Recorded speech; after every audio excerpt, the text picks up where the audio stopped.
जय हिंद दोस्तों, वंदे मातरम। मोहम्मद जुबैर, जो कि दिल वाला फैक्ट चेकर है, इन दिनों हिरासत में चल रहे हैं। उनके ऊपर एक मामला दर्ज हुआ है। अब इस मामले को लेकर काफ़ी सारी तस्वीरें जो उनकी बाहर आ रही हैं, उन तस्वीरों में वो अक्सर तस्वीरों में ऐसे दिखाई देते हैं, यूँ ऐसे ऐसे। तो लोगों को ये समझ में नहीं आ रहा है कि दरअसल क्या इनके मास्क में बत्ती नहीं है जो ये ऐसे पकड़े रहते हैं, या इनके चश्मे की डंडी खराब है जो इसको चश्मे को ऐसा करके पकड़ा रहते हैं। मतलब लोग पूछ रहे हैं कि दरअसल इनके कान के पास में समस्या क्या है। तो लोग लगातार इसको लेकर ट्विटर पर सक्रिय हैं कि भाई आखिर मोहम्मद जुबैर ने कान को क्यों दबा के रखा हुआ है। इसके साथ ही साथ जर्मनी का एक कमेंट आया इसके ऊपर कि भाई मतलब जो मोहम्मद जुबैर का जो प्रकरण चल रहा है उसके ऊपर जर्मनी मोहम्मद जुबैर के सपोर्ट में आ गया। मतलब बेगानी शादी में अब्दुल्ला दीवाना, कहावत पुरानी है लेकिन संदर्भ आज भी, मतलब कॉन्टेक्स्ट जो है वो आज भी फिट बैठ ही जाता है। जरा समझते हैं इन दोनों खबरों के बारे में। पहले जानते हैं जर्मनी ने क्या कुछ कहा है और क्यों दूसरे के पजामे में टांग डालने की कोशिश करी है, और साथ ही साथ नेटिजन्स के भी कुछ सवाल देखेंगे कि वो मोहम्मद जुबैर के कान को लेकर क्या सवाल कर रहे हैं। भारत ने फैक्ट चेकर मोहम्मद जुबैर की गिरफ्तारी पर जर्मन विदेश मंत्रालय की टिप्पणियों पर तीखी प्रतिक्रिया व्यक्त करी है। भारत सरकार ने गुरुवार को इसे एक आंतरिक मुद्दा बताया। विदेश मंत्रालय के प्रवक्ता अरिंदम बागची ने कहा कि मामला अदालत के समक्ष है, इसलिए इस पर टिप्पणी करने की आवश्यकता नहीं है। बागची ने कहा कि ये हमारा आंतरिक मामला है, मामला अदालत के समक्ष है, हमारी कानूनी व्यवस्था स्वतंत्र है, इस पर कोई भी टिप्पणी अनुपयोगी है और ये सही नहीं है। जर्मन विदेश मंत्रालय ने मोहम्मद जुबैर की गिरफ्तारी पर तीखे शब्दों का इस्तेमाल किया था। भारतीय विदेश मंत्रालय ने कहा कि मैं इस बात पर जोर देना चाहता हूं कि इस मामले में न्यायिक प्रक्रिया चल रही है, इसलिए मुझे नहीं लगता कि ये मेरे या मेरे किसी और के लिए टिप्पणी करना उचित होगा। हमारी न्यायपालिका की स्वतंत्रता को सब जानते हैं और बिना जानकारी के टिप्पणियां करना अनुपयोगी और इससे बचा जाना चाहिए। जर्मन विदेश मंत्रालय के प्रवक्ता ने कहा कि स्वतंत्र रिपोर्टिंग किसी भी समाज के लिए फायदेमंद है और उस पर प्रतिबंध लगाना चिंता का विषय है। पत्रकारों को उनके कहने और लिखने के लिए सताया और कैद नहीं किया जाना चाहिए।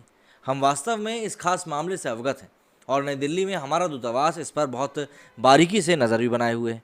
जर्मनी के विदेश मंत्रालय ने दरअसल प्रेस कॉन्फ्रेंस के दौरान कहा कि भारत खुद को दुनिया का सबसे बड़ा लोकतंत्र बताता है, इसलिए उससे उम्मीद की जाती है कि वो अभिव्यक्ति की आज़ादी और प्रेस की स्वतंत्रता जैसे लोकतांत्रिक मूल्यों को अपने यहाँ पर तरजीह दे। जाहिर सी बात है, जर्मनी के विदेश मंत्रालय के प्रवक्ता क्रिश्चियन वैगर ने कहा कि हम अक्सर दुनिया भर में अभिव्यक्ति की आज़ादी पर जोर देते हैं और प्रेस की स्वतंत्रता के लिए प्रतिबद्ध हैं। ये बहुत ज़रूरी है और ये भारत पर भी लागू होता है। किसी भी समाज के लिए बहुत ज़रूरी है कि वहाँ बिना किसी रोक टोक और दबाव के पत्रकारिता हो, लेकिन ऐसा नहीं हो पाता और ये चिंता का कारण है। इन सभी चीज़ों के बीच में फैक्ट न्यूज़ के नाम पर प्रोपेगेंडा फैलाने वाले ऑल्ट न्यूज़ के को फाउंडर मोहम्मद जुबैर को गुरुवार को उत्तर प्रदेश के सीतापुर स्थित कोर्ट में दिल्ली पुलिस ने पेश किया। वहां कथित फैक्ट चेकर को 14 दिनों की न्यायिक हिरासत में भेज दिया गया है। दरअसल जुबैर ने बजरंग मुनि यति नरसिंहानंद आनंद स्वरूप को घृणा फैलाने वाला कहा था। इस मामले में हिंदू शेर सेना के अध्यक्ष भगवान शरण की शिकायत पर केस दर्ज किया गया था। खैराबाद थाने में 1 जून को मोहम्मद जुबैर के खिलाफ केस दर्ज किया गया था। इस बीच कथित फैक्ट चेकर ने सुप्रीम कोर्ट में जमानत याचिका दायर की है। जुबैर की ओर सुप्रीम कोर्ट में पेश हुए वरिष्ठ वकील कॉलिन गोंजाल्विस ने जस्टिस इंदिरा बनर्जी और जस्टिस जेके माहेश्वरी की वेकेशन बेंच के समक्ष दलीलें पेश करी। जुबैर ने कोर्ट में कहा कि उसका काम खबरों की जांच करना है और इसके लिए उसे हत्या की धमकियां दी जाती हैं। मामले को गुरुवार को 2 बजे सुना जाना था। इसके साथ ही जुबैर ने दावा किया कि इस मामले में उसने इलाहाबाद हाईकोर्ट का भी रुख कर लिया है। दरअसल मामले की सुनवाई कर रही पीठ ने कहा कि किसी भी मामले को लिस्टेड केवल चीफ जस्टिस ऑफ इंडिया ही कर सकते हैं। पीठ ने निर्देश दिए कि भारत के मुख्य न्यायाधीश द्वारा मंजूरी के अधीन मामले को कल सूचीबद्ध करें, यानी कि जुबैर की जमानत याचिका पर 8 जुलाई को सुनवाई होगी। सीधी सी बात है, हर बार ये देखा जाता है कि जब भी मोहम्मद जुबैर को कहीं ले जाया जाता है तो अपने चेहरे को ढक के रखते हैं। इसी को लेकर शुभेंदु नाम के यूज़र ने कहा कि आखिर जुबैर अपने चेहरे को क्यों ढक कर रखता है, उसमें भी कान हमेशा ढके रहते हैं, आखिर इस बात का राज क्या है।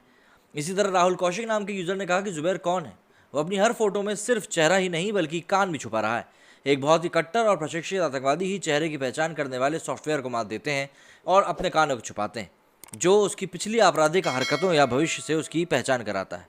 ठीक इसी तरह दिव्या कुमार सोती ने भी लिखा कि the way in which Zubair hides his ears, he seems to be a highly trained one. We do not know how many from right wing have been marked by him and his team and their details fed into bloodthirsty WhatsApp groups. All please take special care. तो इस तरीके से कुछ internet पर भी trend कर रहा है कि भाई आखिर मोहम्मद जुबैर अपने कान और मुंह को क्यों छुपाए रहता है। अगर आपको इस बारे में कुछ समझ में आता है तो भैया आप भी मुझे बताएं। साथ ही साथ जर्मनी ने इस मामले में जो फटे में टांग अड़ाई है उसके ऊपर आपके क्या विचार है वो भी कमेंट में ज़रूर बताएं। मेरे स्टूडियो फिलहाल इतना ही। जय हिंद, जय भारत।